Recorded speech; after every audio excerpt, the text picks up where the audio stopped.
देखो next topic है common roots of a quadratic equation. Common roots of a quadratic equation. तो सबसे पहले ऐसा करो कि दो क्वाड्रेटिक इक्वेशंस कंसीडर कर लो। Let us consider two quadratic equations. First quadratic equation है a1x² plus b1x plus c1 equal to 0 और सेकेंड क्वाड्रेटिक इक्वेशन है a2x plus b2x plus c2 equal to 0। ठीक है, अब हम लोग इंटरेस्टेड हैं कॉमन रूट्स में, तो हम लोग दो केस कंसिडर करेंगे। फर्स्ट केस कंसिडर करेंगे एग्जैक्टली वन कॉमन रूट और सेकेंड केस हम लोग कंसिडर करेंगे कि बोथ रूट्स आर कॉमन। अच्छा, सबसे पहला चीज़ ये है कि अगर हम क्वाड्रेटिक लिखें तो obviously a1 and a2 is not equal to 0। ठीक है, ये होना चाहिए। तो हम लोग यहाँ पे दो केस बनाने जा रहे हैं। फर्स्ट केस में हम लोग ये कंसिडर करेंगे कि बोथ रूट्स आर कॉमन और सेकेंड केस में हम लोग ये कंसिडर करेंगे कि exactly one of the roots is common. ठीक है, तो case one, both roots are common. इसके लिए कंडीशन होगा a1 upon a2 is equal to b1 upon b2 is equal to c1 upon c2। ठीक है, और टेक्निकली इसका मीनिंग ये हुआ कि इक्वेशन 1 से हम लोग कुछ कॉमन निकाल लें तो इक्वेशन 2 आ जाएगा, एंड वाइस वर्सा अगर इक्वेशन 2 से कुछ कॉमन निकाल लें तो इक्वेशन 1 आ जाएगा, और अल्टीमेटली दोनों इक्वेशन एक ही हो जाएगा। अगर दोनों इक्वेशन सेम हो जाए तो रूट्स भी सेम ही होगा। ठीक है, जैसे एक एग्जांपल देते हैं ताकि आइडिया क्लियर हो जाए।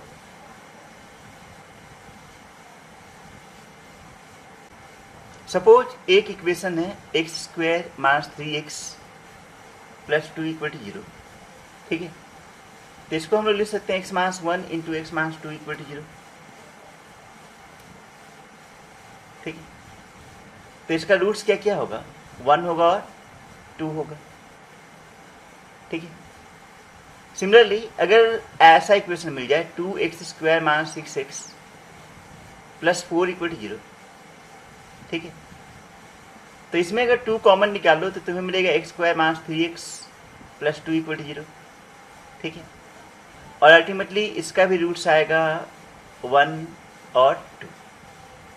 ठीक है, तो देखो जो फर्स्ट इक्वेशन है और जो सेकेंड इक्वेशन है वो देखा जाए तो एक ही है। अगर 2 कॉमन निकालें तो देखा जाए तो दोनों इक्वेशन एक ही है।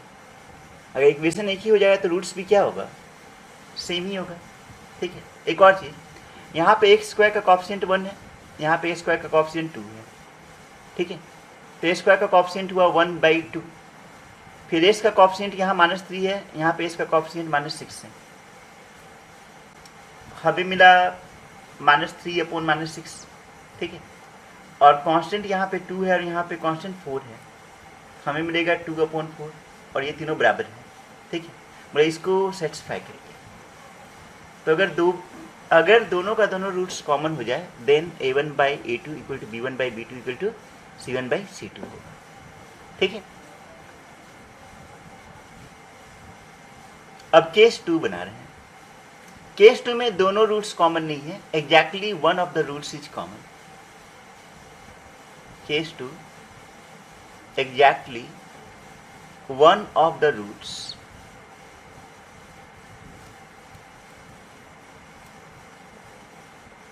Is common.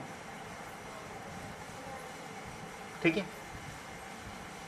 तो मान लो कि let alpha be the common root, let alpha be the common root. ठीक है, तो क्वाड्रेटिक था a1x² plus b1x plus c1 equal to 0, और दूसरा क्वाड्रेटिक था a2x² plus b2x plus c2 equal to 0। ठीक है, अगर अल्फा दोनों का कॉमन रूट है तो अल्फा दोनों इक्वेशन को सेटिस्फाई करेगा। ठीक है, तो फर्स्ट इक्वेशन में अल्फा सब्स्टिट्यूट करने पे मिलेगा a1 alpha square plus b1 alpha plus c1 equal to 0। और सेकेंड इक्वेशन में अल्फा सब्स्टिट्यूट करने से मिलेगा a2 alpha square plus b2 alpha plus c2 equal to 0। ठीक है, अब हम लोगों के पास दो इक्वेशन है इन टर्म्स ऑफ अल्फा। ठीक है, तो इक्वेशन 3 और इक्वेशन 4 को हम लोग सॉल्व कर सकते हैं बाय क्रॉस मल्टीप्लिकेशन मेथड। ठीक है, क्रॉस मल्टीप्लिकेशन मेथड तुम्हें याद होगा, क्लास 10 में पढ़े हो। किसी को याद है cross multiplication method? Enema, cross multiplication method याद है? x by b1 c2 minus ऐसा ही कुछ होता था, है ना? Yes sir. चलो एक बार हम रिमाइंड करा देते हैं कि क्रॉस मल्टीप्लिकेशन मेथड होता क्या है। Suppose there are two linear equations in two variables. पहला है a1x plus b1y plus c1 equal to 0 और दूसरा है a2x plus b2y plus c2 equal to 0। ठीक है, तो सबसे पहले हम लोग x लिखते थे और जब x लिखते थे तो ऐसे ऐसे मल्टीप्लाई करते थे और बीच में माइनस साइन देते थे। मतलब हम लोग लिखते थे डिनोमिनेटर में b1 c2 minus b2 c1। फिर हम लोग क्या करते थे, y लिखते थे। ठीक है, और y में नीचे में पहले माइनस साइन दे देते थे और ऐसे ऐसे मल्टीप्लाई करते थे, meaning a1 c2 minus a2 c1। और फिर हम लोग लिखते थे 1 अपॉन, तो 1 अपॉन में इस तरह से मल्टीप्लाई करते थे a1 b2 minus a2 b1।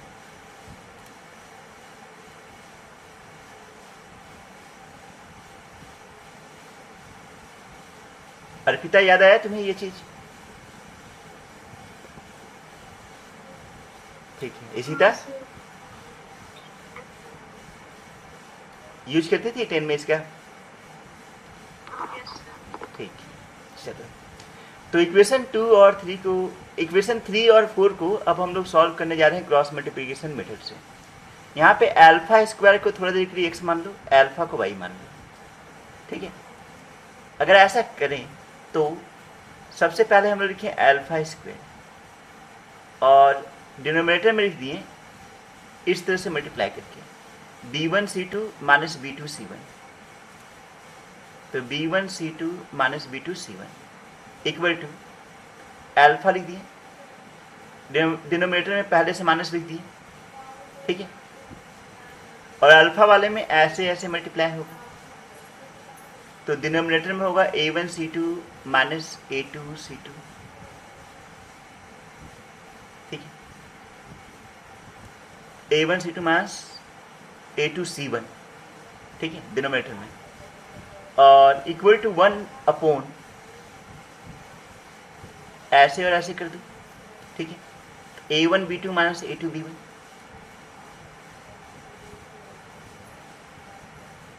ठीक, अब ऐसा करो कि इन दोनों का यूज कर लो, इन दोनों का पहले यूज कर लो। अगर इन दोनों का यूज कर ले तो अल्फा स्क्वायर क्या मिलेगा, b1 c2 minus b2 c1 upon a1 b2 minus a2 b1। ठीक है, फिर इन दोनों का यूज कर लो। अगर इन दोनों का यूज कर लें, अल्फा मिलेगा minus a1 c2 minus a2 c1 upon a1 b2 minus a2 b1। ठीक है,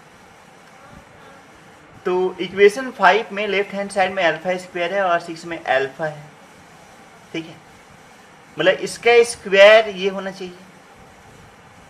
ठीक है, मतलब 5 जो है एक्चुअल में 6 का स्क्वायर है।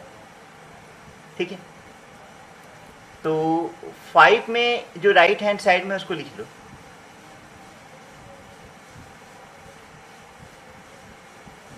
ठीक है, and this must be equal to square of this. तो उसका स्क्वायर करें तो माइनस का स्क्वायर तो प्लस ही हो जाएगा,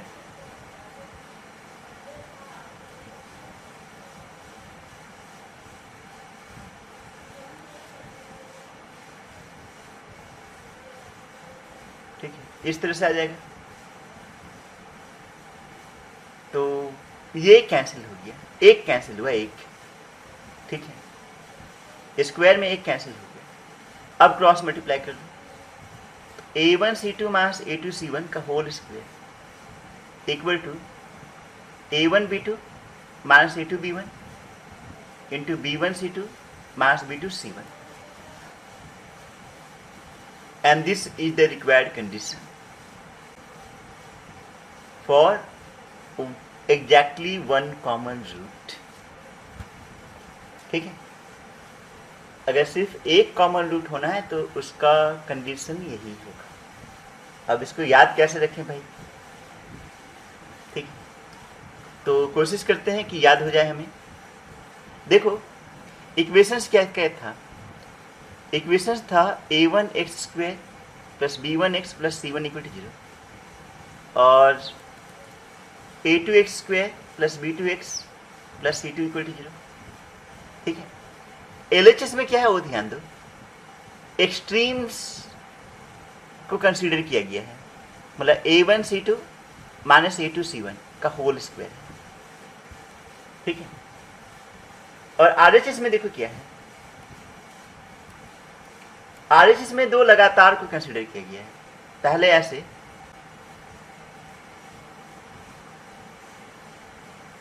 इस तरह से a1b2 माइनस a2b1 यहाँ पे, ठीक है, और फिर b1c2 माइनस b2c1 को यहाँ पे कंसीडर किए, ठीक है।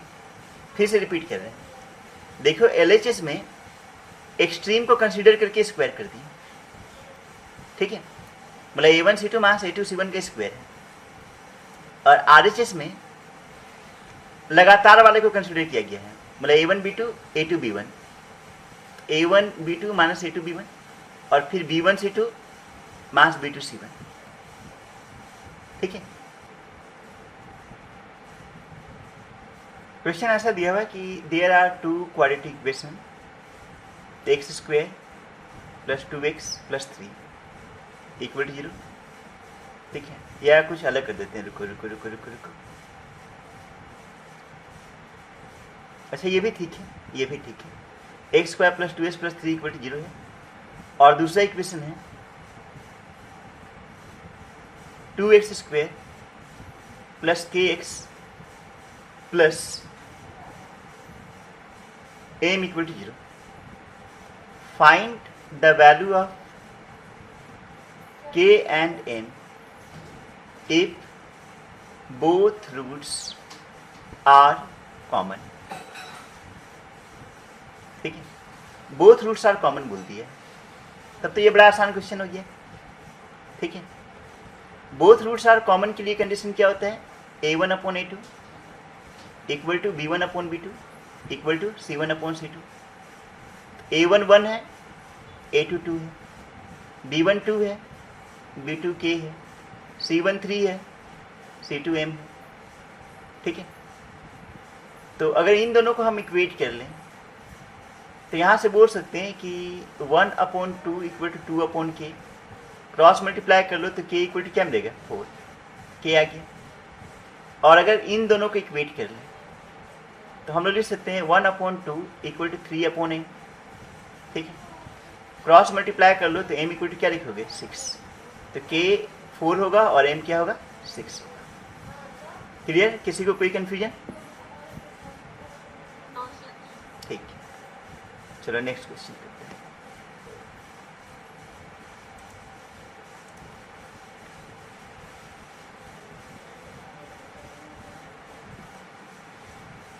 सपोज ऐसा दे दिया कि x² minus a plus 3x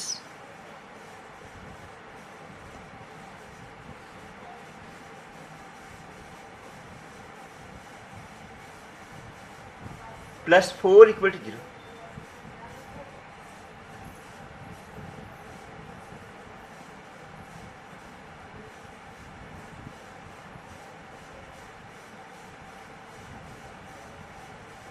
और एक दूसरा इक्वेशन है x square minus 7x plus 3a equal to 0।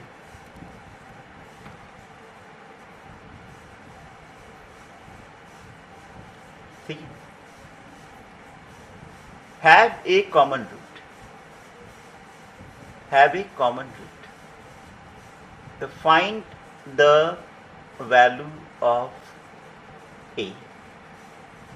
ठीक है, तुम्हें ए बताना है। तो अनिमा तुम बताओ इसमें क्या यूज करना चाहिए? A1 C2 minus A2 C1 का स्क्वायर। हाँ, इक्वल टू किनारे बगल बगल वाला का प्रोडक्ट वाला कंसिडर कर लेंगे, है ना।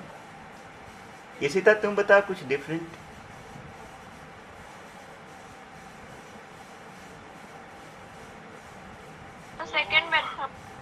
सेकेंड मेथड लगेगा, वही जो अनिमा बोली है वही ना। अच्छा, एक चीज है जो हम बताए हैं उसमें क्या लिखे हैं, दो हम केस कंसिडर किए थे। ठीक है, कॉमन रूट में दो केस लिए थे, एक लिए थे बोथ रूट्स आर कॉमन, और दूसरा क्या लिखे हैं, दूसरा क्या लिखे हैं,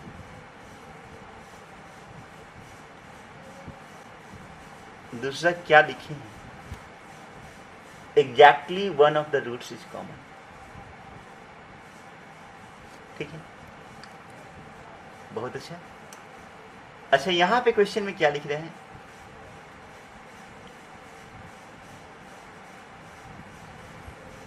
कुछ डिफरेंस है दोनों में। Exactly one of the root common और ए कॉमन रूट में कुछ डिफरेंस है, बताओ Arpita. Exactly one of the roots common मतलब एक ही रूट कॉमन है, एक ही रूट कॉमन है। ए कॉमन रूट बोल रहा है, इसका मतलब एक रूट कॉमन भी हो सकता है, दोनों कॉमन हो सकते हैं।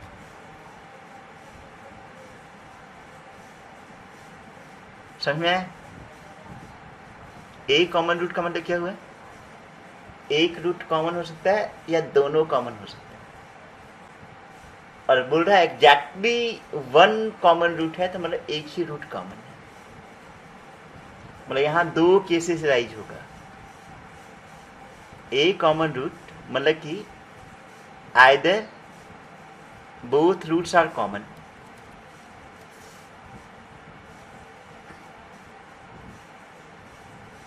और exactly one root is common.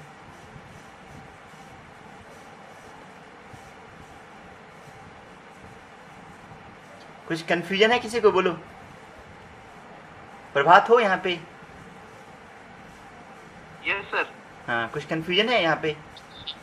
हाँ सर। चलो, बहुत अच्छी बात। तो ये क्लियर हो गया कि ए कॉमन रूट का मतलब क्या हुआ। ए कॉमन रूट का मतलब ये सही नहीं बोल रहा है कि ए कॉमन रूट का मतलब क्या है भाई, मतलब दोनों रूट कॉमन हो सकते हैं। ठीक है, और एग्जैक्टली वन रूट भी कॉमन हो सकते हैं। अगर ये लिखा रहता कि एग्जैक्टली वन रूट कॉमन है, तभी हम लोग सेकेंड कंडीशन लेते हैं। ठीक है, यहाँ हम लोग को दोनों को कंसिडर करना है, तो हमें दो केसेस बनाने हैं। केस वन में क्या होगा कि both roots are common, both roots are common. अगर बोथ रूट्स कॉमन हुआ तो a1 upon a2 is equal to b1 upon b2 is equal to c1 upon c2। ठीक है, अब हमें देखना पड़ेगा कि a1 a2 b1 b2 c1 c2 है क्या। तो a1 a2 दोनों 1 1 है। ठीक है, b1 है minus of a plus 3, b2 है माइनस 7, c1 है 4, c2 है 3a।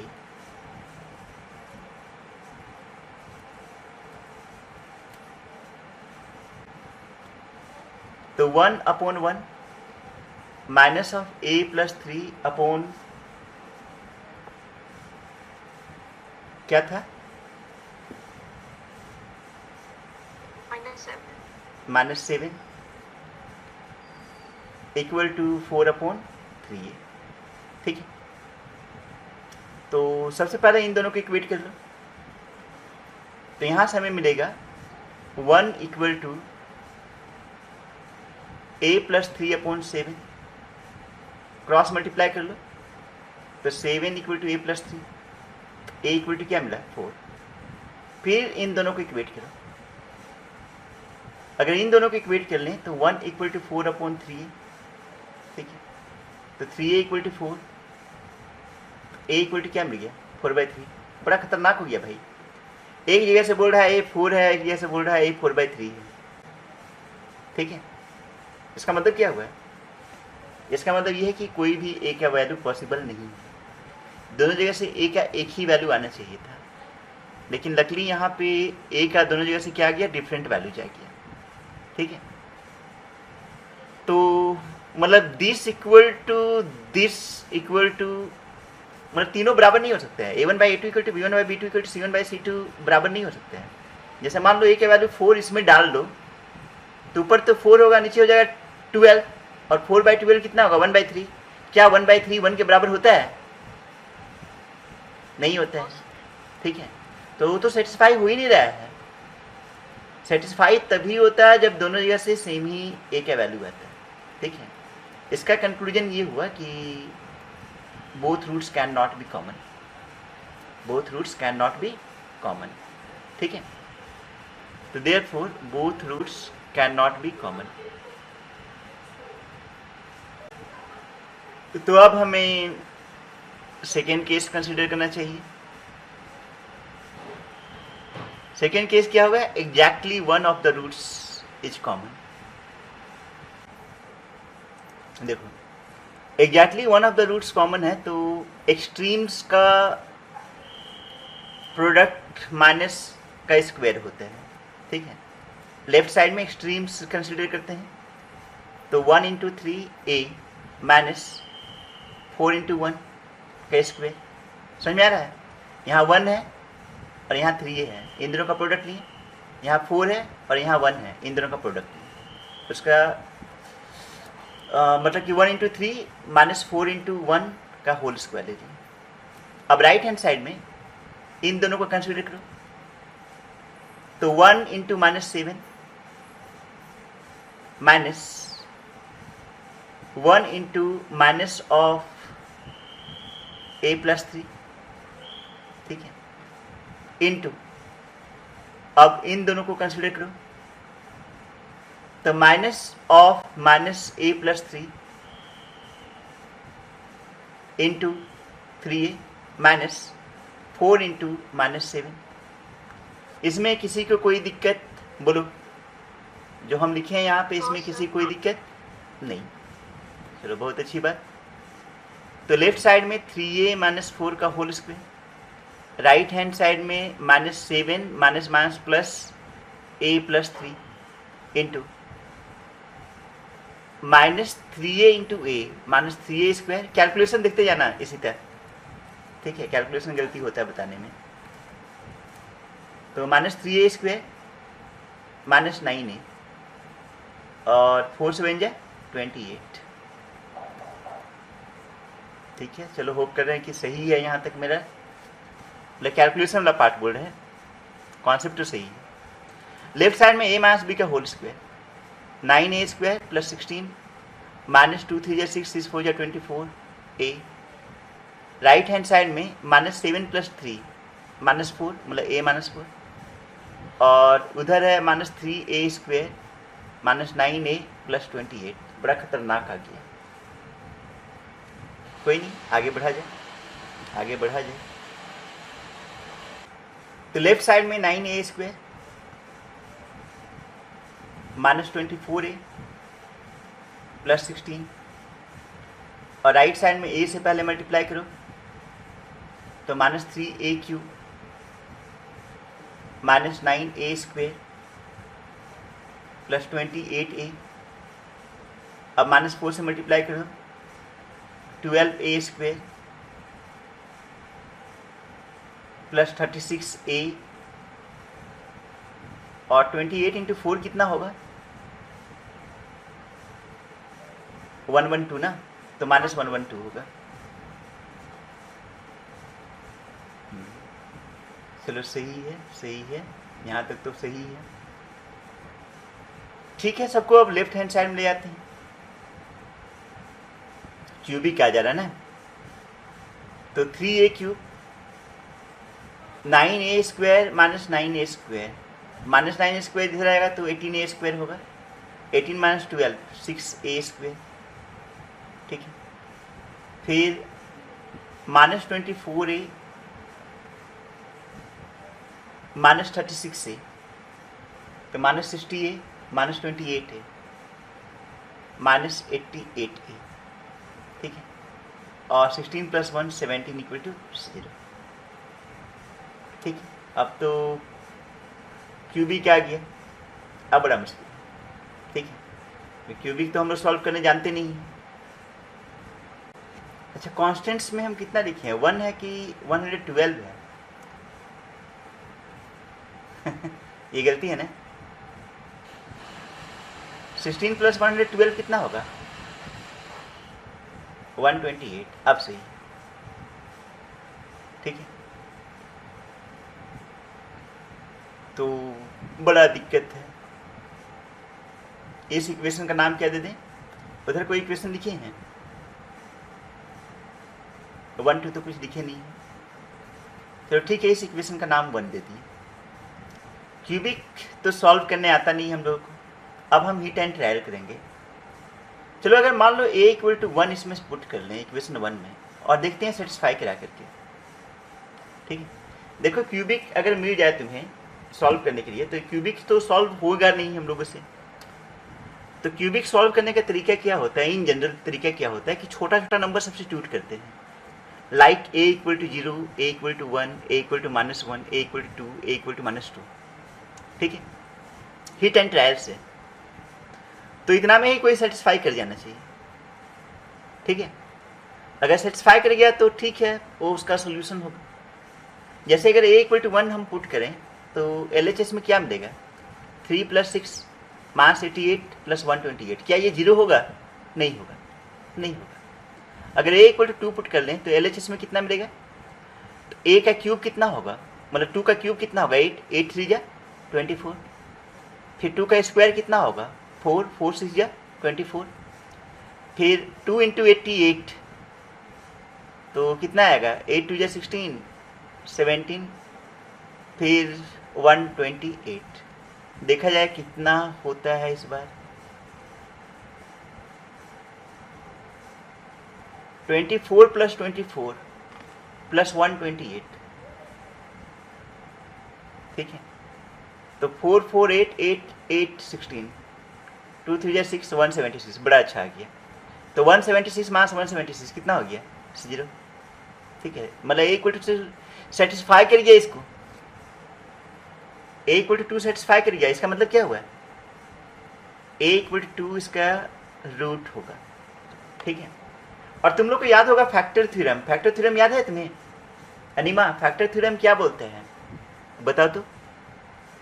रिमाइंडर 0 नहीं होता है। हाँ, रिमाइंडर 0 नहीं होता, ठीक है भाई। अगर मान लो कि x इक्वल टू 2 कोई x इक्वल टू 2 सेटिस्फाई कर गया px को, x - 2 हाँ x - 2 क्या होगा, फैक्टर होगा।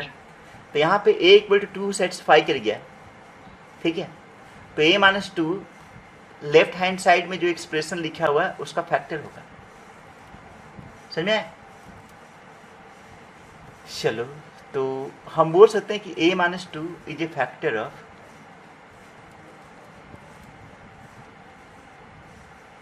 factor of 3a³ plus 6a² minus 88a plus 128, ठीक है। और इसका बोलने का मतलब ये हुआ कि इसको हम a - 2 से कम्प्लीटली डिवाइड कर सकते हैं, ठीक है। तो डिवाइड करके तुम लोग काम कर सकते हो। हम दूसरा तरीका बता रहे हैं, 3a³ plus 6a² minus 88a plus 128 को हम कुछ ऐसा लिखें कि पहले इस पे अटैक किए, यहाँ पे हम लोग 3a² लिख दिए और अंदर में a - 2 लिख दिए, ठीक है। तो 3a² इंटू a कितना हो गया, 3a³, और 3a² इंटू -2 कितना मिला, -6a²। तो ये -6a² एक्स्ट्रा हो गया। -6a² को हटाने के लिए +6a² करना पड़ेगा, और पहले से 6a² है, तो 6a² + 6a² कितना हो गया, 12a² हो गया, ठीक है। अब इस 12a² में तुम ऐसा करो कि 12a लिख दो और अंदर में लिख दो a-2। तो 12a² तो यूज हो गया, माइनस 24a एक्स्ट्रा आ गया। माइनस 24a को हटाने के लिए 24a करेंगे और पहले से माइनस 88a है, ठीक है। तो 24 माइनस 88 कितना होगा? 88 माइनस 24 कितना होगा ये बता दो? 64, ठीक है। तो अल्टीमेटली बचेगा माइनस 64a। तो अल्टीमेटली बचा माइनस 64a। माइनस 64a में माइनस 64 आगे रखो, अंदर लिख दो a-2। माइनस 64a तो यूज हो गया, एक्स्ट्रा क्या लिखा गया? प्लस 128, और प्लस 128 पहले से ही है, मतलब यूज हो गया। और राइट साइड में क्या हो गया? 0। मतलब यहाँ ध्यान दो, लेफ्ट हैंड साइड फैक्टराइज हो गया। लेफ्ट हैंड साइड क्या हो गया? फैक्टराइज हो गया। कॉमन क्या दिख रहा है? a-2। और राइट साइड में a-2 कॉमन हुआ, तो बाकी को लिख दो। तो 3a² प्लस 12a - 64। अभी जो तरीका हम बताएं ये किसको किसको समझ में आया बताओ तो? समझ आ रही थी। आ गया है ना? इसी तरह तुम्हें समझ में आया? यस ठीक है। और पिता?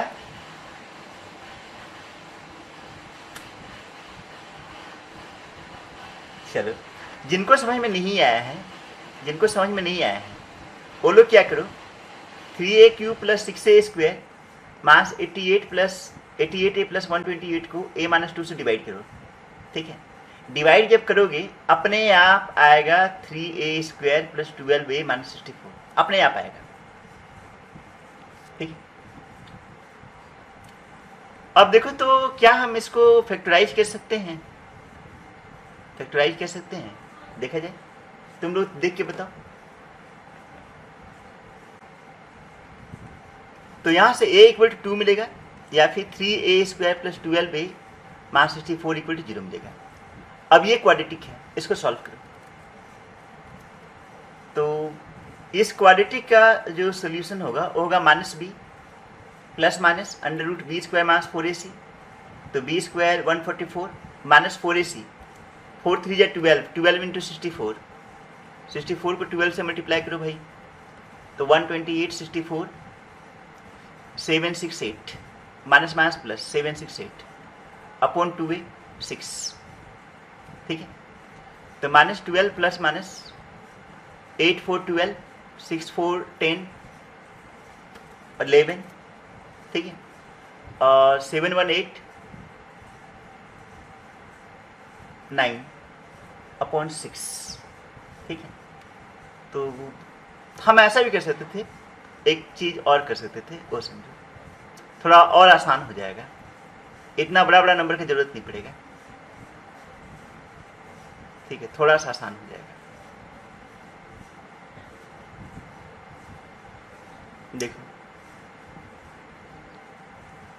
b² होगा 12 × 12, माइनस 4ac में 4 × 3 × 64, अल्टीमेटली प्लस ही हो जाएगा, 4 × 3 × 64, ठीक है। यहाँ 12 है, यहाँ भी 12 है, ठीक है। तो 12 में कम से कम ऐसा करो कि यहाँ 12 में 4 और यहाँ पे 4 कॉमन निकालनी, फिर इसमें 12 में 4 और इधर 64 में 4 कॉमन निकालनी, ठीक है। अल्टीमेटली कितना कॉमन बाहर निकलेगा? 4। अंदर बच गया 9 प्लस एक 4 यूज हो गया है, 3 बचा, और इधर 64 में एक 4 यूज हो चुका है, कितना बचा? 16 3 जा कितना होगा? 48। तो 9 प्लस 48, नीचे में 6, तो -12 प्लस माइनस 4 √57 अपॉन 3 नहीं बोल रहे हैं, अपॉन 6। एलसीएम ऊपर से 2 कॉमन निकालो, अगर ऊपर से 2 कॉमन निकालें तो -6 प्लस माइनस 2 √57 अपॉन 3 आ गया, ठीक है। तो ये भी a का वैल्यू है और एक वैल्यू ये भी है। अल्टीमेटली a का क्या क्या वैल्यू मिला? तो a का वैल्यू मिला 2, दूसरा -6 प्लस 2√57/3 और तीसरा -6 माइनस 2√57/3। ठीक है, this is the final answer. खतरनाक क्वेश्चन हो गया ना।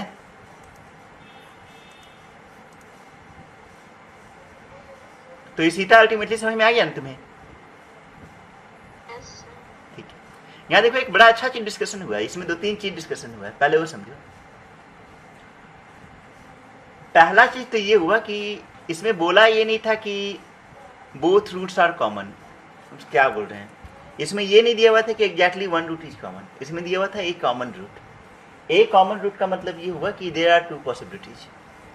पहला पॉसिबिलिटी ये है कि both roots can be common, और दूसरा पॉसिबिलिटी ये है कि exactly one root is common. ठीक है, तो दोनों को हम लेके चलें। पहले हम बोथ रूट्स के लिए काम किए, वहां से लकली ए का 2 डिफरेंट वैल्यूज आया। ठीक है, तो ए का 2 डिफरेंट वैल्यू आया, तो कोई बच्चा कमेंट कर सकता है सर इधर तो ए का 3 डिफरेंट वैल्यूज था, तब भी आप कंसिडर कर रहे हैं यहाँ पे एक ही में, यहाँ 2 ही है तब भी आप इसको छोड़ दे रहे हैं। तो उसका रीजन ये है कि यहाँ पे जो भी ए का वैल्यू आ रहा है इसको सेटिस्फाई करना चाहिए। तो अगर ए = 4 ले रहे हैं तो 2 को सेटिस्फाई करेगा, तीसरा को नहीं सेटिस्फाई कर पाएगा। सिमिलरली ए = 4/3 कंसिडर कर रहे हैं तो इन दोनों को सेटिस्फाई करेगा, बीच वाले को नहीं करेगा। तो इसलिए पहला केस पॉसिबल नहीं हो पाएगा, मतलब कि both roots can not be common. अब दूसरा के लिए काम किए, दूसरा के लिए खूब आराम से चले, आराम से चले, आराम से चले। यहाँ पे आके अटके।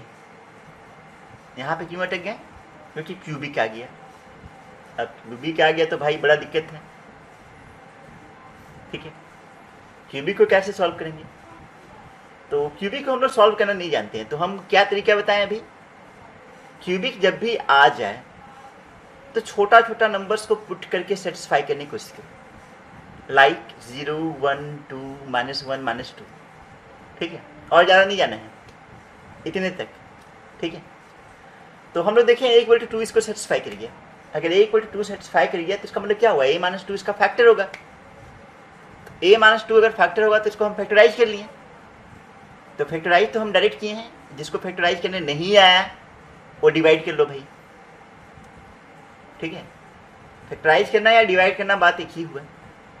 ठीक है, तो फैक्टराइज करने के बाद में 2 फैक्टर आया, एक लीनियर आया, दूसरा आ गया क्वाड्रेटिक। लीनियर का तो सॉल्यूशन पहले से ही पता है, a = 2।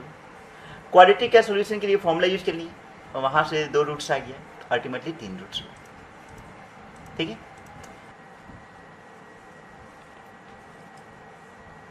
अगला क्वेश्चन करते हैं। अगला क्वेश्चन ये है कि if the equations x² - ax + b = 0 and x² - cx + d = 0 have exactly one common root। अच्छा, एग्जैक्टली वन कॉमन रूट नहीं, have one root in common. ठीक है, एंड सेकेंड इक्वेशन हैज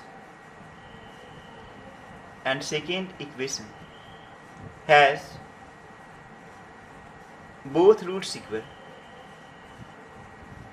ठीक है, तो find the relation between A, B, C and D। ठीक है, हाँ ये गिवन है कि A, B, C, D belongs to R। ठीक है, तो यहाँ 2 बात बोला हुआ है। पहला बात क्या बोला हुआ है, वन रूट कॉमन है। ठीक है, और दूसरा ये बोल रहा है कि सेकेंड इक्वेशन है both roots equal. Second equation है बोथ रूट्स इक्वल। ठीक है, तो रिलेशन बताना है ए, बी और सी, डी में। ठीक है, तो लेट अस चेक। ठीक है, ये बोला हुआ है कि सेकेंड इक्वेशन का रूट्स इक्वल है, ठीक है। तो पहले सेकेंड इक्वेशन पे अटैक करते हैं, सेकेंड इक्वेशन पे अटैक करते हैं, ठीक है। सेकेंड इक्वेशन क्या है? X square minus c x plus d equal to 0।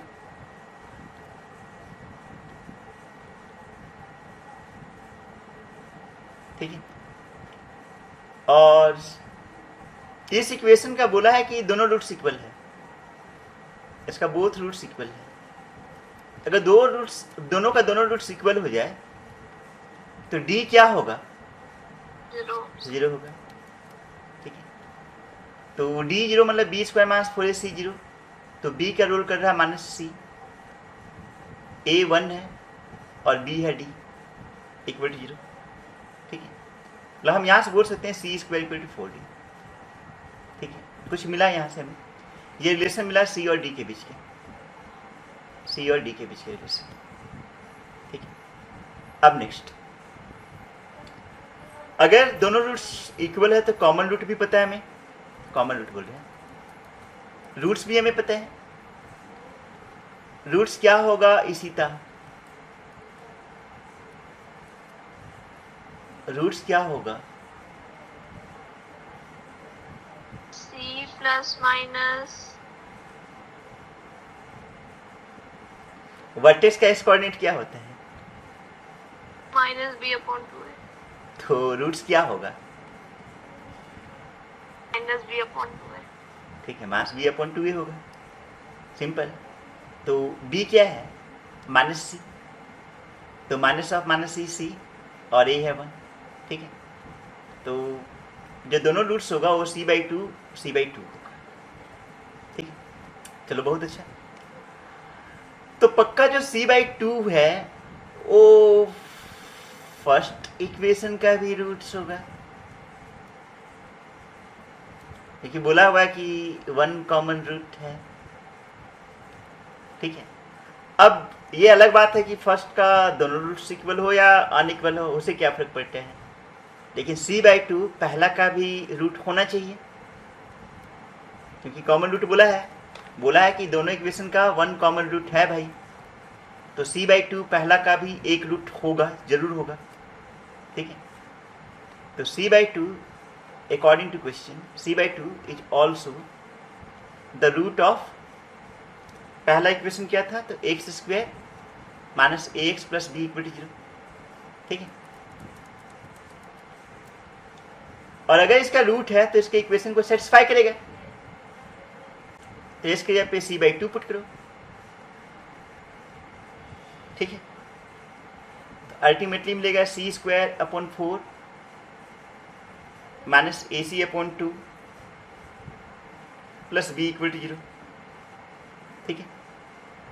4 से मल्टीप्लाई कर लो तो c square minus 2AC plus 4b equal to 0, ठीक है। और c स्क्वायर इक्वल टू पहले से हम लोग को पता है कुछ, 4d पता है, तो c स्क्वायर की जगह पे 4d लिख दो, c स्क्वायर की जगह पे क्या लिख दो? 4d, तो 4d minus 2AC plus 4b equal to 0। 2 common निकाल सकते हैं, यहाँ पे हम 1 यूज किए, यहाँ पे 1 का यूज किए, ठीक है। अब 2 कॉमन निकाल लो, तो 2d minus AC plus 2b equal to 0, this is the required relation, यही रिलेशन है ABCD के बीच का, which is the required relation। अच्छा एक चीज देखो, इस क्वेश्चन को जो हम सॉल्व किए उसका सॉल्व करने का तरीका जरा सा देख लो। आज हम थ्योरी भी तुम्हें बताए हैं, थ्योरी में 2 फॉर्मूला हम यूज किए। पहला था कि अगर दोनों रूट्स कॉमन हो जाए तो क्या यूज करेंगे? a1/a2 equal to b1/b2 equal to c1/c2, ठीक है। और 1 रूट कॉमन हो जाए तो a1c2 माइनस a2c1 का whole square equal to a1b2 minus a2b1 into b1c2 minus b2c1, ये चीज, ठीक है। लेकिन इस प्रॉब्लम को सॉल्व करने वक्त दोनों में किसी का यूज नहीं किए, क्या कोई फॉर्मूला यूज किए यहाँ पे? कहाँ यूज किया भाई? दोनों में किसी का यूज नहीं किए, बस प्योर कॉन्सेप्ट यूज किए। ठीक है, प्योर कॉन्सेप्ट से ये प्रॉब्लम को सॉल्व किए। ठीक है, हम लोग ऐसे सॉल्व किए कि यहाँ पे एक चीज दिया हुआ है कि second equation has both roots equal. ठीक है, इसी पे अटैक कर दिए क्योंकि ये थोड़ा आसान है भाई। अगर सेकेंड इक्वेशन का दोनों रूट्स इक्वल है तो डी तो 0 होगा, और रूट्स भी पता है भाई, इक्वल रूट्स होता है मास b/2a। इसको याद कर लो इसी तरह। इक्वल रूट्स क्या होते हैं? मास b/2a। तो रूट पता हो गया भाई। अब लकीली दोनों रूट c/2 है। अगर दोनों रूट c/2 है तो, और दोनों इक्वेशन में एक कॉमन रूट है, तो c/2 पक्का इसका भी रूट होगा, और अगर इसका रूट होगा तो इसके इक्वेशन को क्या करेगा?